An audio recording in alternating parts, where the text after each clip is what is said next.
All right, joining me now, Pauline Hanson, One Nation leader.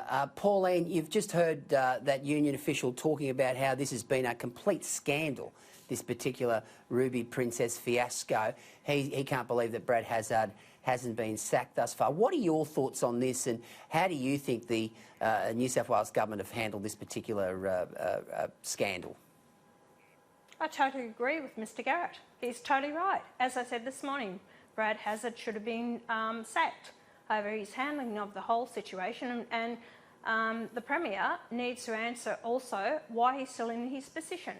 And he's right. These are people that are stuck on a ship, seafarers, whether they're Australians or not. The whole fact is they should be careful. And I totally agree with him. And it is a humanitarian issue. And, okay, they're not going to be released in society to spread the diseases, but give them some dignity and look after the health issues. If I was on that ship and I was, docked at some port anywhere in the world, I would like to know that people were concerned about my health and my well-being. I think it's disgraceful the way they've handled the whole lot. Pauline, in my intro tonight, I spoke about how China is not taking responsibility for this. We know those wet markets are rife in China. There is absolutely unequivocal links between wet markets and the transmission of these particular viruses, whether it's SARS or MERS or, in this instance, coronavirus. Is it time for the West, and I'm talking about Australia, the United States, the UK, European countries that have been, the health of our people, the fiscal health of our planet has just been shot. Is it time for the Chinese to be held accountable for this?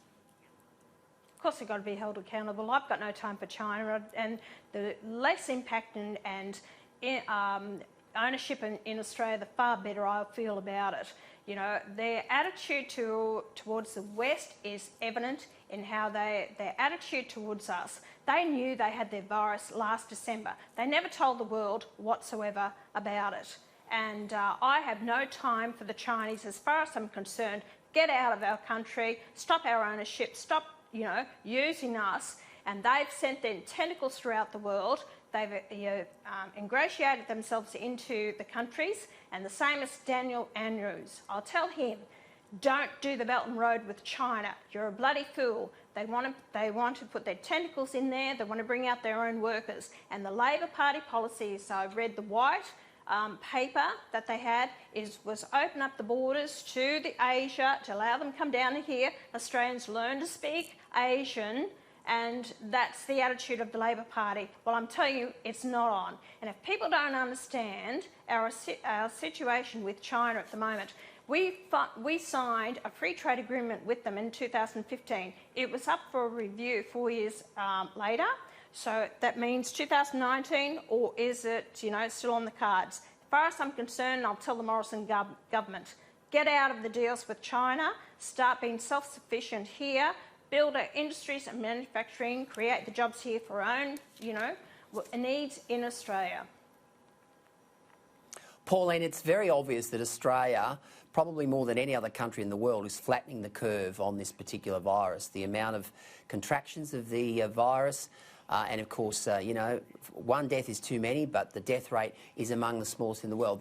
Your critics have come out and said that you're not particularly cognizant of the winter coming and the possibility of an escalation of this particular problem. What do you say to those critics?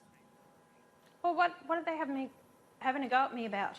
Because, yes, there is winter coming, so we know there is an issue with it. So what are they saying, Peter? Well, basically what they're saying, Pauline, is that you're saying there's been an overreaction, that the restrictions are too tight, and what they're saying is that winter is coming and that there will be an escalation in this particular... We can't relax the restrictions right now. Peter, I was one of the first that said about stopping the people coming into the country, right? I was one of the very first. The government did a week later, shutting down the borders. I've had a go at the universities of actually the foreign students going to another country and spending 2 weeks self-isolation before they come out here to Australia. What I'm saying is that people need to actually go to the beaches. You can't shut the beaches down.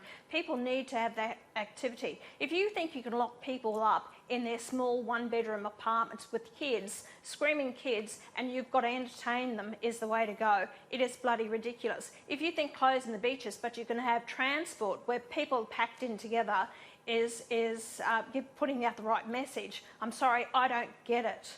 I understand.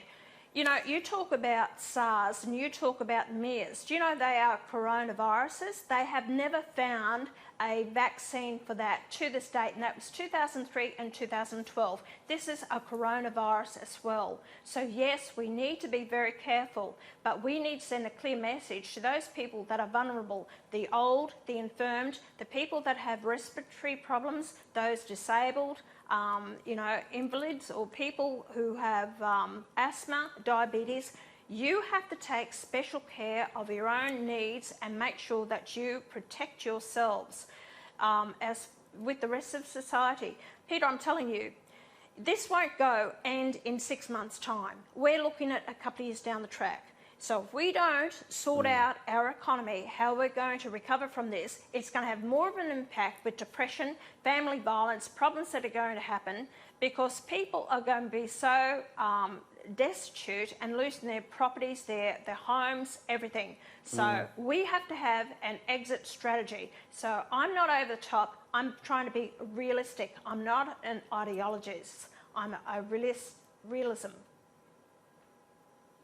All right, before we go to a break, Scott Morrison's approval rating has jumped spectacularly. One Nation, you're pretty steady, still around 7 or 8% there nationally. You're a lot higher in Queensland.